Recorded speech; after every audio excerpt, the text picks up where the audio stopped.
odaa agartan kana laaftutti dhufne beektaa jedhu odaa amman hundi ofirraa qabnu kana Hayilamaariyaam Gammadaa fa'aatu mallattoo waloo Oromoo jee kaa'e. Hayilamaariyaam Gammadaatii fi Maammoo Mazammir gaafa ajjeesan Hayila Sillaaseen maal jedhe beektu? Jara lamaan sana ajjeesa jedheen jara kan gadhiise maal jennaan Ibaabin Magdal ka cinqillaatu noo jedhanii.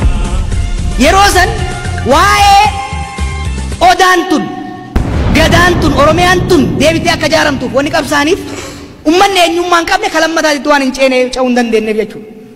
Kanaaf gaafiin Oromoo kan eenyummaa tokkoffaa kan lammaffaa kan qabeenyati sochii baalee jechuu dhageessanii waaqa guutuufaa dhageessanii miti kan bosonatti isaan galche biyya alagaa Somaalee bira kan isaan geesse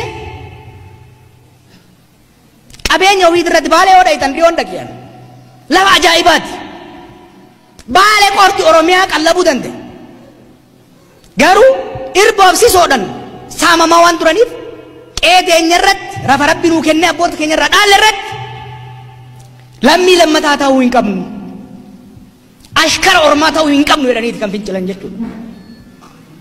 Kuni harkan dhayinaa dhaggeeffadha maaliif gariin irra waan irraa dhufne nu irraanfachiifteeti sirna kaleessa ofirraa kaafne jalatti deebisuu barbaaddi.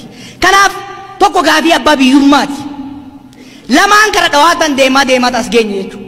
Kasadabbaa mootummaa walooti mootummaa dimokiraatawaa ijaaruun hanga ammaatitti gaafa qabsoon dundura xirroorraa eegalteerraa baharraa eegalteerraa kibbarraa eegalteerraa lixarraa eegalteerraa jiddu galeessaa dhooteerraa bara afran qallootirraa baaleetirraa maccaatu lamaatirraa kaasee hanga ammaatti qabsoon tun gulantaa takka hu boqonnaa gurguddaa sadii jala akka dabarte yaadachuun barbaachisaadha.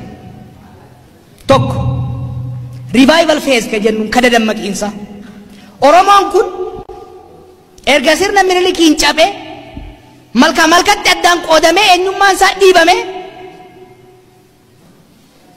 eenyummaa alagaa akka fudhatuuf irratti hojjetamuu eegalee booda hoggaa qabsoo eegalu ka duraa hojiin duraa gaafin duraa gaafii Oromummaa ta'ee miti hojiin duraa abboonni keenya qabsaa'onni nu duraa godhan eenyummaa Oromoo deebisanii ijaaruudhaaf uummata kana dammaqsuu qaban turan.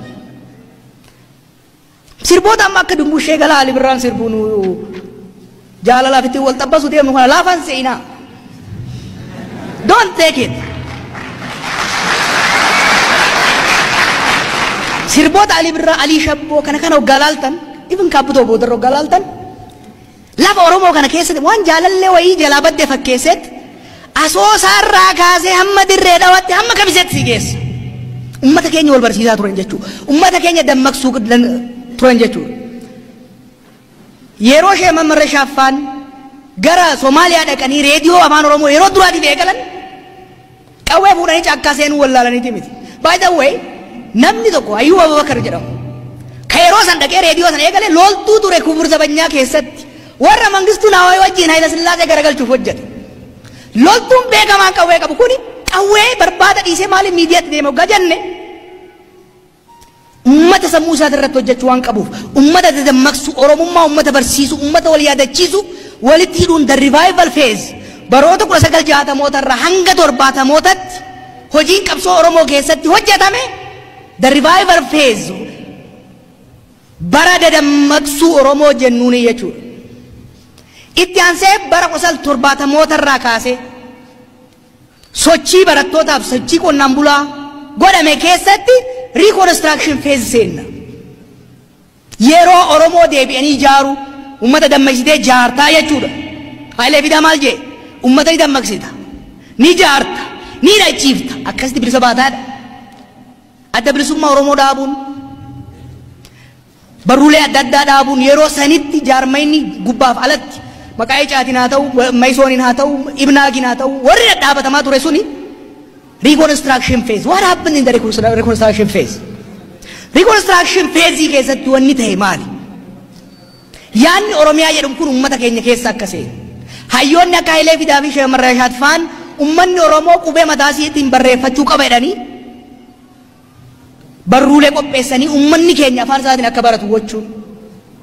Uummanni keenya biyya alaa jiru warri asii dhiibamee bahee seen